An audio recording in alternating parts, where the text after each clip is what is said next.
France is making desperate moves to return to the Sahel region. After being ousted from its former strongholds in Mali, Burkina Faso and Niger, three nations that have united under the alliance of Sahel states and shaken off decades of French neocolonial grip. At the center of this geopolitical shakeup is Burkina Faso's president, Captain Ibrahim Traoré, whose bold leadership has inspired a regional awakening against foreign exploitation. In a symbolic gesture of desperation, France has now offered to revive its partnership with Niger, promising that this time it will be sincere. The proposal even includes the return of artifacts looted during colonization, supposedly for the benefit of the Nigerian people. France has also expressed willingness to pay reparations for the 1899 massacre in what is now Niger, a brutal colonial atrocity committed in response to local resistance. But Niger's revolutionary government responded with clarity and conviction. France's only path to proving sincerity is to stay far away.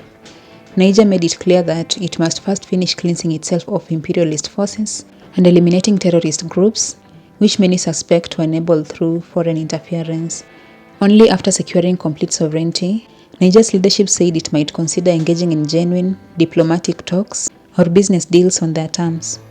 Meanwhile, in Burkina Faso, Captain Ibrahim Traoré has exposed France's frantic efforts to re-enter the country. In a bold statement, Traoré revealed, "Macron has been trying to reach out to me through phone calls to try and convince me to let French troops back into our country and give contracts to France to mine our minerals. That will not happen." This unflinching declaration underscores the new posture of Burkina Faso, one that prioritizes sovereignty, transparency, and the interests of its people above foreign appeasement. Traoré's firm rejection signals to the entire Sahel that begging and bribery will no longer buy influence. The economic losses France has suffered are staggering.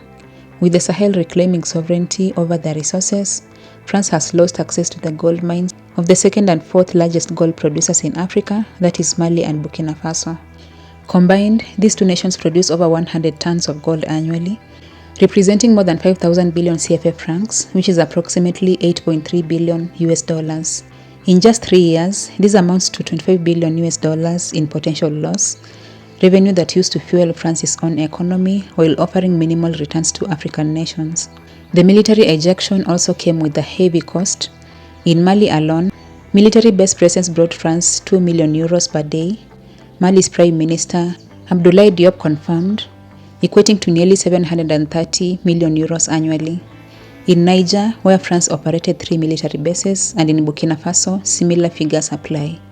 Collectively, the loss of military rents from the three countries amounts to billions of euros in just a few short years. Under Captain Ibrahim Traoré's revolutionary leadership, Burkina Faso expelled French troops, took back control of gold resources, and cut off exploitative ties with Paris. This seismic shift set a precedent that quickly spread across the Sahel. In Mali and Niger, governments followed suit, reclaiming taxes from French corporations that had long operated freely and cut off uranium theft, particularly in Niger. France, which once paid next to nothing for uranium, is now forced to pay hefty market prices, competing with countries like Canada. For years, France also reaped enormous profits by importing foreign goods and selling them at inflated prices to its former colonies. Items bought cheaply at under 150,000 CFA francs were resold in the region at up to 900,000 CFA francs, according to AES official Basolma Bazi. That profit funnel has now been shut, replaced by local and diversified trade partners more aligned with African interests. The ripple effects of AES independence are now being felt in France. As revenue streams dry up, France is witnessing an economic crisis. Soaring fuel, water and gas prices, increased taxes, and even new levies on online purchases.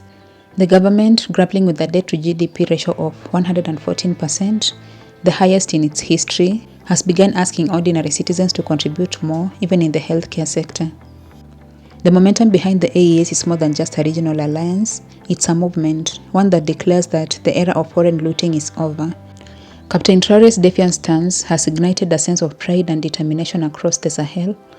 Mali and Niger have fortified their resource protection policies, while other African leaders are beginning to take notes. What France is now learning, perhaps too late, is that Africa's sovereignty is not for sale. The price of underestimating the will of a free people is being paid in Paris, while in Ouagadougou, Bamako and Niamey, a new chapter of African self-determination has begun.